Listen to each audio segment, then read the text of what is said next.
Hey guys. So I recently finished this edging around my staging loop, and I wanted to share with you some of my learnings doing this, as well as how I did it and the materials and stuff you need to do this kind of removable edging for your model railroad. So all the vertical pieces in this are all just friction fit into this dado cut in the fascia, and they're all completely removable, so you can just pop these out if you ever need to get access to track level. And they're quite easy to put back in as well. So this edging kind of has two functions. The first one is obviously to provide like a little fence to prevent anything from falling off of parts of your layout that you want to protect, like for example my staging loop here. And its second function is to provide a fascia and kind of hide the cut edge of the plywood on the roadbed. Kind of gives it a nice finished look. So there really is no limit to how long you can make these besides what your materials you use are. I used 4x8 sheets of 1/8 inch hardboard. So the strips were 8 feet long, the ones that I made.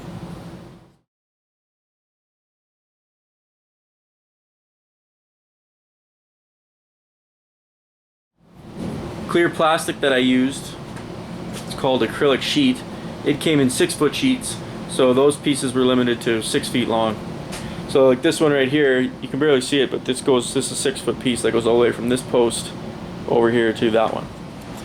So the basic construction of this is just a cut off end piece of one of the strips I made. This is all it is. It's 3 strips of 1/8 hardboard glued together and then brad nailed to the Sub Roadbed. I just used like a polyurethane glue. I used Elmer's Ultimate. You could use Gorilla Glue or whatever. Yeah, not a whole lot to it. It's pretty straightforward. You could also vary the length of the outer layer if you wanted to have a thicker fascia, like make it go further down and make the layout appear thicker. Totally up to you. This is what I found. These 3 dimensions work pretty good. I don't know if I'd change it too much. We'll just take a look at the drawing and I'll show you the different lengths and dimensions. So a few guys were asking about the dimensions. So these are the exact dimensions that I used. The 3 different strips, you can see the sizes are 2 inch, 1.5 inch, and 1/2 inch. And then you just sandwich them together with glue. You can see I had my list for cutting here. And the plexiglass, I did it 3 1/4 inch. But I found that I probably could have got away with 3 inch and just save on a little bit of that material, so totally up to you. We'll take a look now. I'll show you there is a minimum radius that you can't go past. Asked me how I found that out. I'll show you in a second. I kind of mangled one. And we'll take a look here and I'll show you different methods of attaching it to the layout. So of course everything looks good, nice and good out here on the outside one. But I actually did the inside first because that way if you make any mistakes it's kind of hidden. And I sure made a big mistake. If you look in here, take a look at this inside one. You can see it's got about a dozen screws in it. And that was because I found out what the minimum radius that this hardboard could be bent to. And I broke it in about 10 different places there, and that's why I had to put so many screws in it. So I kind of accidentally found out what the minimum radius that you could bend this stuff around is. And that's about a 29-inch radius there on the inside. And on the outside, it was no problem, and this is on the outside it's about a 42. So I wouldn't recommend going any tighter than 30 inches with this stuff. What you could do is you could do 1 layer at a time. You could do the, because a single layer of this stuff would bend easily. So if you wanted, you could do 1 layer at a time, glue it, let it sit and dry, put the next one on, glue it, let it sit dry, and then put the outer layer on. So you probably could get away with doing a really tight radius like that, but like it's pretty bendable, but it does have limits.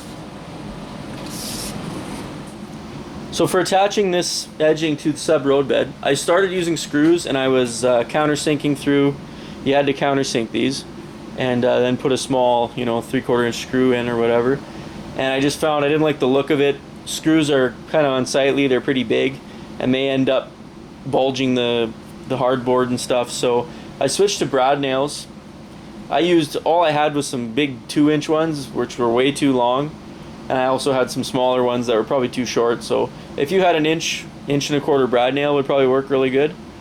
But I liked the how it's quite just about invisible, and I just ran a bead of glue on the plywood before I put the edging on, and then I just pressed it on and brad nailed it.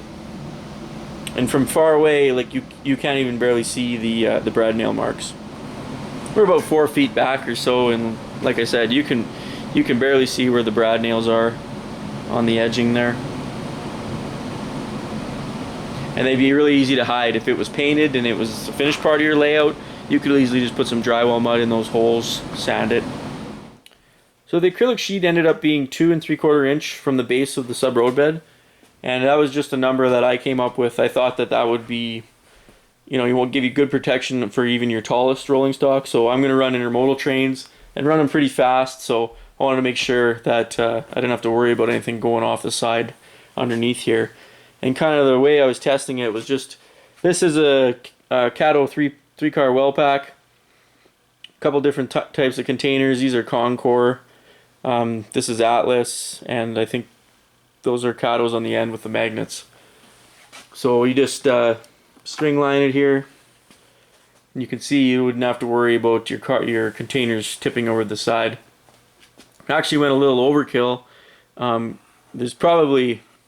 You'd probably get away easily with making this 1/4 inch shorter.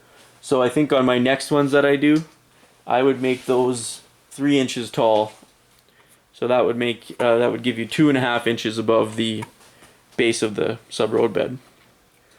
But yeah, this, you can see you're not going to have any problems. No worries with cars tipping over here in your staging loop.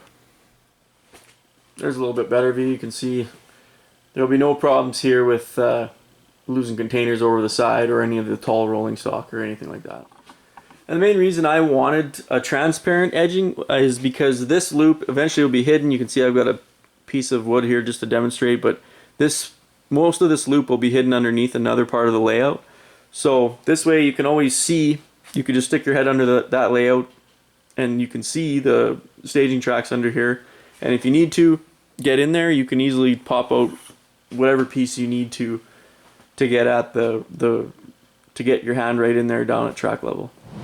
So the only real downside I found to doing this is if you want to go the transparent route on the with the clear acrylic, that stuff is actually quite expensive. I think it's about, it was 155 bucks Canadian, I think, for a 3x6 sheet. So that's fairly pricey. So you can see on this loop that is hidden, I didn't go transparent everywhere. I just kind of went transparent from where you would view it. Never really going to be looking from the inside out at this loop. You're always going to be out here in the aisle looking in at the trains. So I only did transparent in the places that I needed to, just to save on that clear acrylic because it's quite expensive. Since this loop is hidden, I didn't really put any effort into what the outer edge of the fascia looked like, just because it didn't really matter. Eventually it'll be covered by another part of the layout. You won't really see it unless you look under there. But I've got 2 other loops that I'm going to do that are visible and will be in the aisle. So it'd be very easy to just give this a coat of paint to match your fascia color. In my case, it'll be flat black.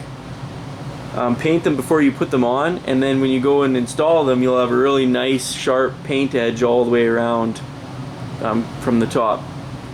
One other advantage to doing this type of staging is it actually smooths out the outer edge of your roadbed as well.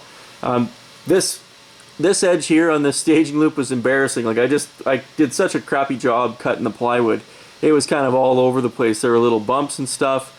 And when you go and put this on, kind of my advice is to brad nail it in the places where it's tight, and then kind of let it float over if there's a kind of a inside bend in the roadbed. And what I did after was I just took a bead of white painter's caulk, because the top of the roadbed's white. I just ran that along and filled in any of the gaps, and then it looks really nice finished. It's a lot straighter than it was before, believe me. So that'll wrap up this video, guys. I hope you found it helpful. It's kind of a different take on doing the staging edging. It's a little bit more work, but I really like the fact that I can take out any of these pieces anywhere on this thing, take them all out. For example, This one right here, we've got it out right now because you can see this is where my son, he's got a little setup here, and that's how he gets up and plays and runs trains there. So it's there's a lot of advantages to being able to take your fencing off the side of the staging loop.